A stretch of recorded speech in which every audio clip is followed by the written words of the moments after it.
Welcome to my channel Ranju Singh fame में आप सबका स्वागत है गाइस। आज का हमारा हॉट टॉपिक रहेगा करिश्मा कपूर। और करिश्मा के बारे में हम गाइस वहां से बात करेंगे कि डाइवोर्स के बाद करिश्मा की लाइफ कैसी रही और करिश्मा ने संदीप तोसनीवाल से शादी क्यों नहीं की। बहुत छोटा सा वीडियो बनेगा, इसका छोटा ही बनाऊंगी, बहुत शॉर्ट में।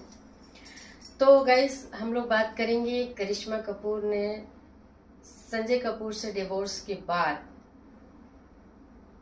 शादी क्यों नहीं की और क्या उनकी लाइफ स्टाइल रही, क्या समस्याएं रही आई उनके सामने, कहाँ कहाँ वो फेल हुई, उस पर बात करते हैं।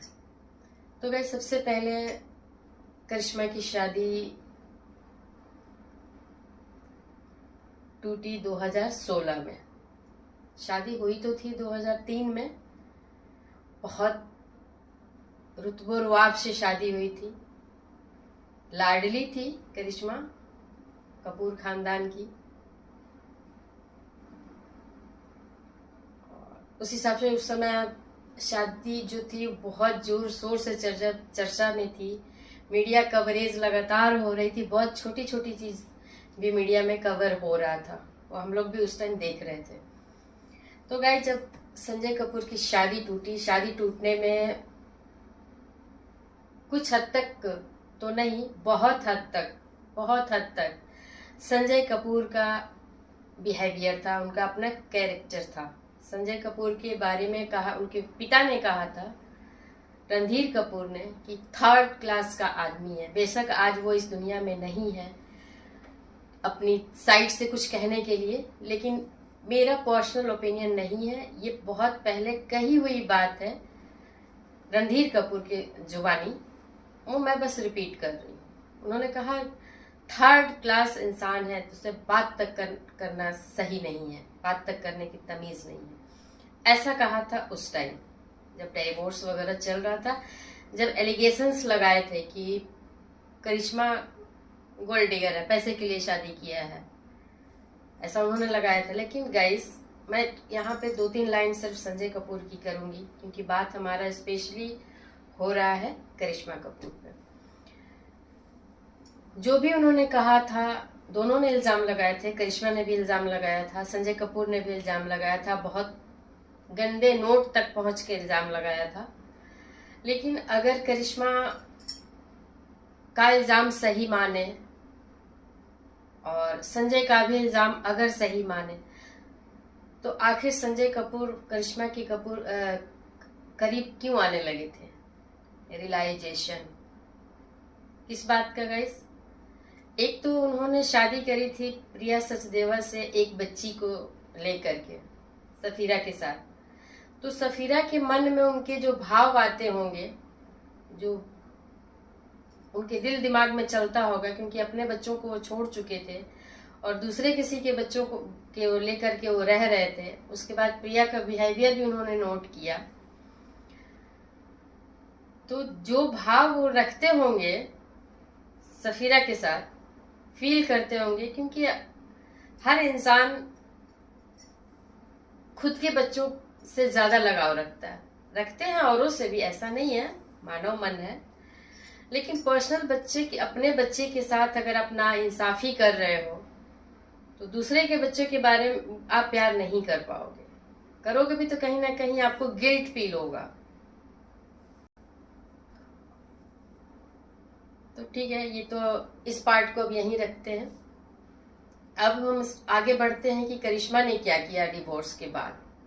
करिश्मा ने कमबैक करने की कोशिश की, फिल्मों में कमबैक करने की, लेकिन गाइस वो कमबैक तो की, और डेंजरस इश्क इस फिल्म से उन्होंने कमबैक किया, लेकिन वो फिल्म चली नहीं। कोई और भी एक आध फिल्मों में उनको रोल मिले तो उन्होंने कुछ ऐसी डिमांड कर दी थी कपड़ों को लेकर के कि फुल स्लीव्स पहनेंगी, नेक टू टो तक कवरेज चाहिए, और गाना भोजपुरी फिल्म का था तो जाहिर सी बात है थोड़ा सा डल तो रहता ही है भोजपुरी फिल्मी गाने या भोजपुरी के कोई भी गाने। तो वो नहीं चाहती, तो इसलिए उन्हें हटा दिया गया उस फिल्म से। बाद में वो जज वगैरह के उस पे आ रही थी, जो भी शोज होते हैं, लेकिन वहां भी बहुत ज्यादा नहीं की। ठीक है, वो भी वहां पे भी फेलियर है। उसके बाद इनका जब केस चल रहा था डाइवोर्स का, तो कोर्ट आते जाते उस समय संदीप तोषनीवाल जो बहुत बड़े बिजनेसमैन वो भी थे, उनका भी अपनी वाइफ के साथ केस चल रहा था डाइवोर्स का। उस समय करिश्मा उनके साथ इंगेज नहीं थी, उनका अपना जो भी रीजन रहा हो, उनका केस चल रहा था। तो ये दोनों की मुलाकात गाहे बगाहे हो जाती थी हियरिंग के टाइम पे, जब वो भी कोर्ट आते थे और करिश्मा को भी जाना होता था। ये मिलते मिलाते इन दोनों का कांटेक्ट में आए और इंगेज हो गए। बहुत सारी खबरें बीच में आई थी कि संदीप तोषनीवाल घर देख रहे हैं, 3 BHK घर उनको ढूंढ रहे हैं। उनको मिल भी गया था घर, तो कयास लगाने लगे थे लोग बाकी करिश्मा से शादी इनकी होने वाली है, क्योंकि कई बार लोगों ने देखा था संदीप तोषनीवाल के साथ। हालांकि उस समय तो कोई नाम नहीं जान रहा था, बाद में नाम का खुलासा हुआ, मिस्टीरियस मैन के साथ देखी जा रही है। तो घूमती थी, मिलती थी, जाती थी। शादी की भी चर्चा चली थी, किसी ने हवाएं तो गाइस ये भी उड़ी थी कि हाँ गुपचुप सगाई भी कर ली है संदीप तोषनीवाल और करिश्मा कपूर ने। रणधीर कपूर के 70वें बर्थडे पे करिश्मा कपूर साथ में आई थी तोषनीवाल के, पब्लिक प्लेटफॉर्म पे पहली बार आई थी। दूसरी बार वो सैफ अली के खान के घर गई थी, तो संदीप तोषनीवाल के साथ। ये 2-3 ऐसे इंसिडेंट्स हुए जो कि करिश्मा पब्लिकली भी अब संदीप तोषनीवाल के साथ आने लगी थी। और करिश्मा के साथ उनकी वाइफ को जैसे ही पता चला कि हाँ ये करिश्मा के टच में है, तो 10 गुना एलिमनी उन्होंने बढ़ा दिया था संदीप तोषनीवाल की वाइफ ने। चलिए, ये तो उनका संदीप तोषनीवाल का मैटर है, जो भी बड़ा घटा वो हुआ होगा। तो गाइज ये लोग पिकनिक भी जाते थे, घूमने फिरने जाते थे, टूर पे भी जा रहे थे। एक बार ऐसा हुआ था कि ये लंदन में गए हुए थे, या पर्टिकुलर मुझे जगह नहीं याद है, लेकिन हाँ आउट ऑफ इंडिया में थे, ब्रिटेन हो या US हो। वहां पे लोग कहीं होटल में थे, होटल में मतलब रूम में नहीं, खाने पीने की जगह में कहीं खा रहे पी रहे थे। वहां पे संजय कपूर भी आ गए, और संजय कपूर और करिश्मा कपूर वहां मिले भी, अपना बातचीत किए होंगे, बैठे थोड़ी देर बात किए। ये बात संदीप तोषनीवाल को अच्छी नहीं लगी। एक तो ये रीजन था कि करिश्मा अभी भी अपने एक्स हस्बैंड से मिल रही है या इनके अच्छे संबंध है, तो ये उनको अच्छी नहीं लगी थी। बीच में इनके बीच भी कुछ मनमुटाव हुआ था, लेकिन बाद में फिर नॉर्मल हो गया था। लेकिन गाइस, मुझे और कई लोगों का ये दावा है कि उसी टाइम और उसके बाद से ही संजय कपूर धीरे धीरे कोशिश करके करिश्मा के करीब आने लगे थे। शुरुआत वहीं से हुई थी, करीब आने लगे थे। करिश्मा का जो भी उनकी रिक्वायरमेंट हो, बातचीत हो, तो ये रीजन उनके दिमाग में आया होगा गाइस संजय कपूर के, कि जैसे उनकी बेटी सफीरा है और सफीरा के लिए वो जो फील करते हैं, तो उनके जो बच्चे हैं वो भी अब कांटेक्ट में आ जाएंगे संदीप तोषनीवाल के। दूसरे मतलब एक्स हस्बैंड तो छूट जाएंगे ना संजय कपूर, और उनकी मर्जी चलेगी। संदीप तोषनीवाल जाहिर सी बात है, जिससे आप शादी करोगे तो कुछ ना कुछ उसके हिसाब से भी आपको एडजस्ट करना पड़ेगा। संजय कपूर के लगा, क्योंकि वो धीरे धीरे करिश्मा के साथ बैक हो रहे थे, उनका फीलिंग जो था वो करिश्मा की तरफ डाइवर्ट हो चुका था। नहीं तो जिस इंसान का गाइस डिवोर्स हो चुका है, सारी चीजें हो गई, इतने बुरे बुरे दूसरे पे एलिगेशंस लगा चुके थे, वो इंसान कहीं किसी के साथ उनकी वाइफ बैठी है, मीन्स की एक्स वाइफ करिश्मा कपूर, तो वहां वो नहीं जाते, या तो जलन कह लो या ईगो कह लो, नहीं जाते, लेकिन वो गए और वहीं से कहानी पलटी है गाइस। वहीं से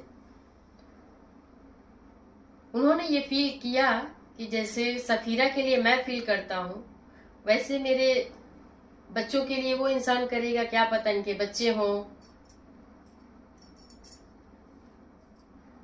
ये यहीं से कहानी को इन्होंने पलट दिया और शादी नहीं करने दी करिश्मा की, और इनका रिलेशनशिप नहीं कहेंगे, एक नज़दीकियां शुरू हो गई। और वही नज़दीकियों को और आगे बढ़ाने का एक कदम था जो एनजीओ शुरू करने के लिए उन्होंने ऑफर दिया था। डेथ के कुछ ही दिन पहले, 10 दिन कहिए या 18-20 दिन, इतने दिन पहले ही करिश्मा से डायरेक्ट इस मैटर को लेकर के बात हुई थी। वैसे बातें होती थी बच्चों को मिलने के साथ साथ, बच्चों के साथ कहीं जा रहे हैं, क्योंकि कोर्ट की परमिशन थी कि वो बच्चे से मिल सकते हैं संजय। तो गाइस, आज करिश्मा अकेली है। संजय को रियलाइज हुआ, लेकिन सब कुछ गंवाने के बाद, सारी चीजों को बिखरा देने के बाद, बिखर जाने के बाद, कि अपनी पत्नी और पत्नी से ज्यादा अपने बच्चे प्यारे होते हैं। और जो पत्नी जिसको आप कह रहे हो वो बुरी थी, उन्हीं बुरी पत्नी के हवाले अपने बच्चे को कर दिया और हो गया है। और आप दूसरे के बच्चे को लेकर के परवरिश दे रहे हो, पाल रहे हो, प्यार दे रहे हो, क्या गिल्ट नहीं होता होगा? पक्का गिल्ट होता होगा गाइस, हो ही नहीं सकता कि ना हो। तो गाइस, उसके बाद की स्टोरी तो सबको पता है कि 25 जून को संजय कपूर इस दुनिया से चले गए, दुनिया में नहीं है। अब करिश्मा एक बार फिर से अकेली है। अकेली तो वो थी, लेकिन एक इमोशनल सपोर्ट था, एक बच्चों के लिए फादर फिगर था। आज करिश्मा बिल्कुल अकेली है। बाकी का जीवन देखिए वो कैसे, किस तरह से सरवाइव करती हैं, क्या कोई इमोशनल सपोर्ट लेती है किसी का, या बच्चों के साथ अपनी लाइफ को आगे